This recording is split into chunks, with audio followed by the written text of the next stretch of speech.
Hey man, welcome back to Man Time. Today's episode, we are back in the Barndo. We are off-grid here, no power, no lights, no water, no nothing. But it's time to get this floor finished up. I think I chose the right method and process to make this floor finished as is. So let's talk about that today. And if you're doing an off-grid, out in the middle of nowhere, big barndominium, industrial grade, you want to make it right, do it the right way, maybe this video can help you out.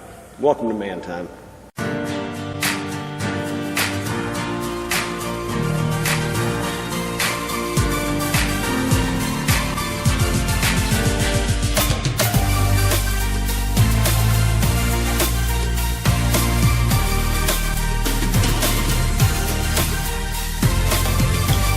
Boy, if you're wondering why there hasn't been too many of these videos this summer, well, this building without insulation, I mean, in 110 degree heat, it's much warmer in here typically, or about the same, right? You know, I'm just not going to work in it. And I was trying to wait till fall to work in it a little bit, but now the humidity is back up and I'm just sitting here pouring sweat as usual, so either way.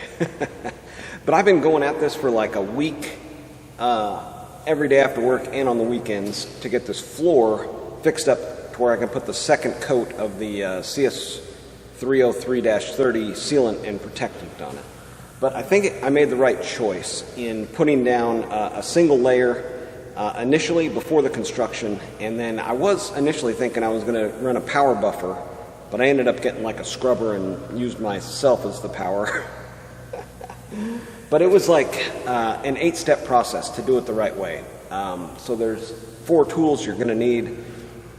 A blower, a big shop broom, dustpan and broom combo, and a mop.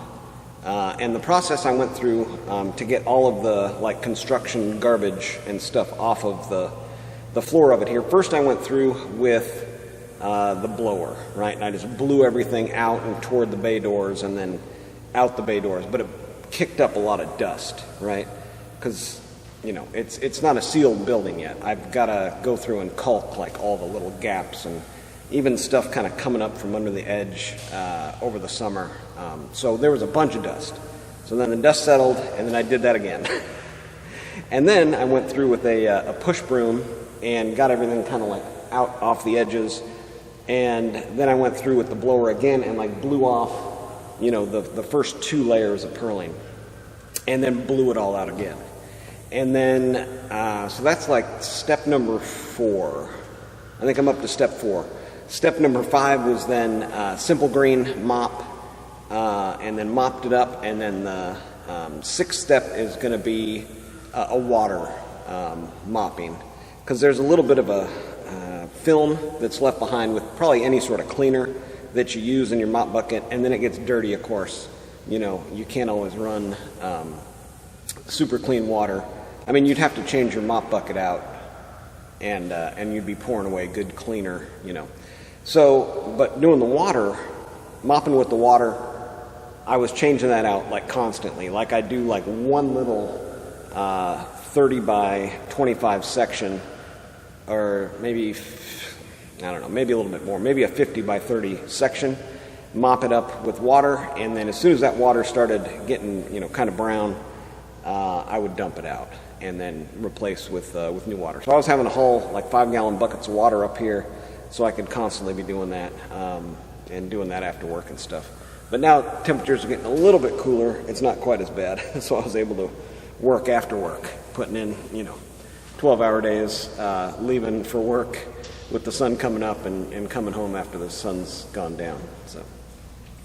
But I also did, out on the front porch, I'm going to take you around and show you like some of the different things, because I didn't do the initial coat on the front porch, and it's got some staining, and it's got some, you know, oil drips, and it's got some rust marks and stuff like that on it. I did put I put a first coat on the porch section, which is all concrete, and we'll take a look at the difference between the porch section and some of the staining that happened on there, and then the interior here, and what the difference was by having that initial first coat on there versus not having a first coat.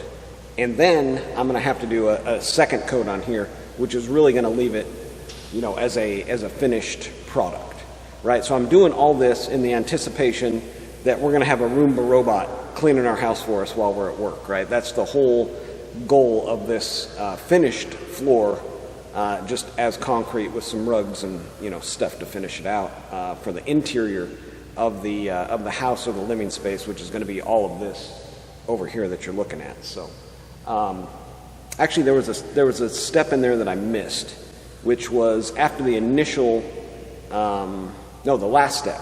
Last step is going around with a push broom and just making sure that every little bit of thing is off of the ground, because I want to be able to put that second coat down.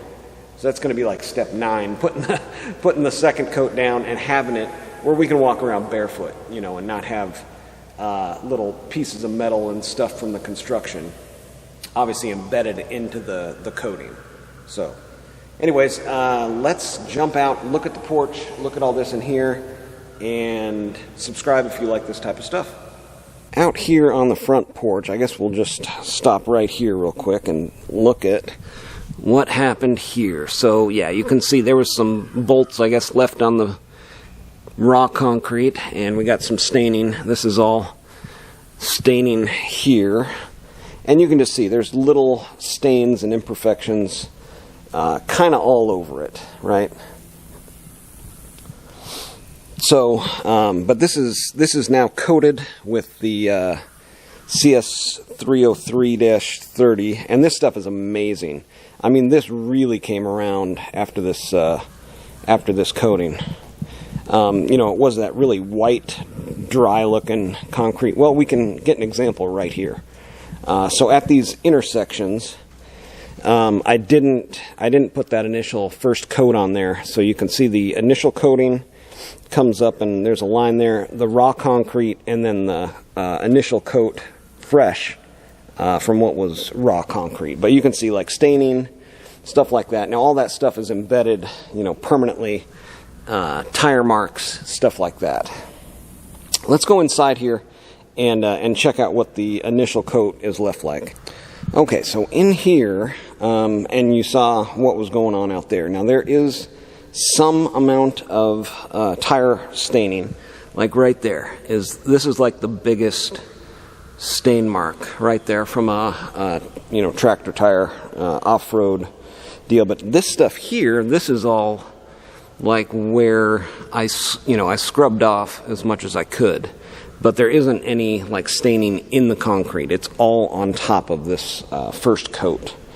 So I mean, just looks really good. It's actually, you know, a finished looking floor, and it's going to look even better after I put the second coat on there, and it's going to last even longer, of course, with the second coat.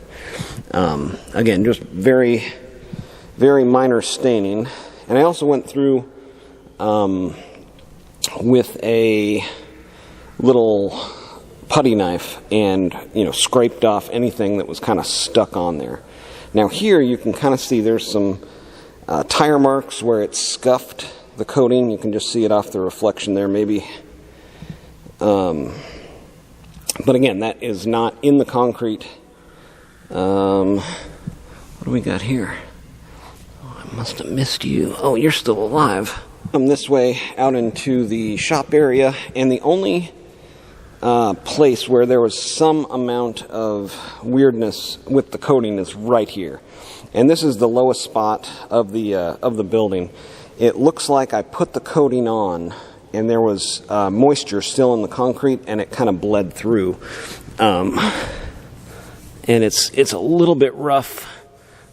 It's a little bit rough on here, and you can see where some of it actually started to peel up from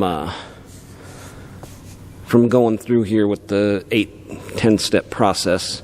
Another spot right here where it started to peel up, and we're down to raw concrete.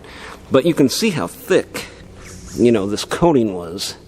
But yeah, it must have just had some moisture still in there and bleeding through. So, I mean, a good point there, I guess, would be to wet the concrete down, you know, like I did. Well, like Mother Nature did, and keep it moist so it can dry slowly, but then wait till it dries to put down the initial coat. But yeah, super pleased with it. You can see some of the mop staining here. I've still got some water mopping to do in this area right here. And I don't know if it comes through there, but there's, you know, mop streaks still over here in a few places, which I'm going to take care of before I start with the second coat. But I'm going to start with the second coat over here. This all looks, you know, really good. I went over it again as a final step with the putty knife and got, you know, a lot of stuff off of there. But you can see here something was kind of drug, you know, something was kind of drug through here. And there's a couple little scratches, but if you get down like real close, that's just, you know, scratches in that coating, which should go away with the second coat. So I think this is a good process to do it. You know, one coat, let the construction happen, and then second coat afterwards. All right, man. Well, I'm gonna get to some mopping. Again, this is the stuff right here. If you missed my first initial video on doing this coating, it's CS309-30. I've got a big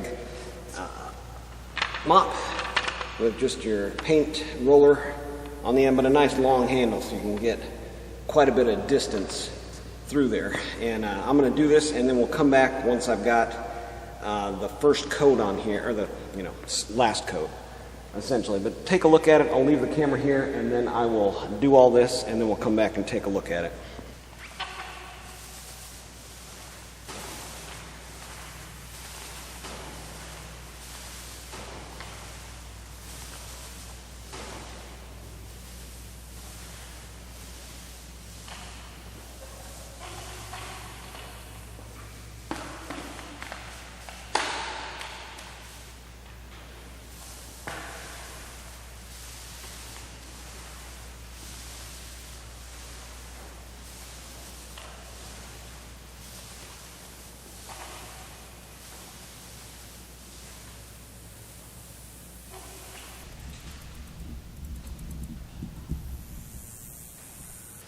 All right, man, I think that will actually do it for the floor. I think that 2 coats is perfect. If you're looking for this kind of mirror finish, a finished concrete, this stuff is awesome. They definitely aren't going to sell it in California because, wow, I started feeling like Bruce Almighty and Morgan Freeman cleaning up the mess in the shop. It's like, who am I talking to? Oh, man, I better get some fresh air. But seriously, you need good ventilation to use this stuff. Holy smokes. Anyways, that's going to do it for today on Man Time. Get out there, have you some man time too.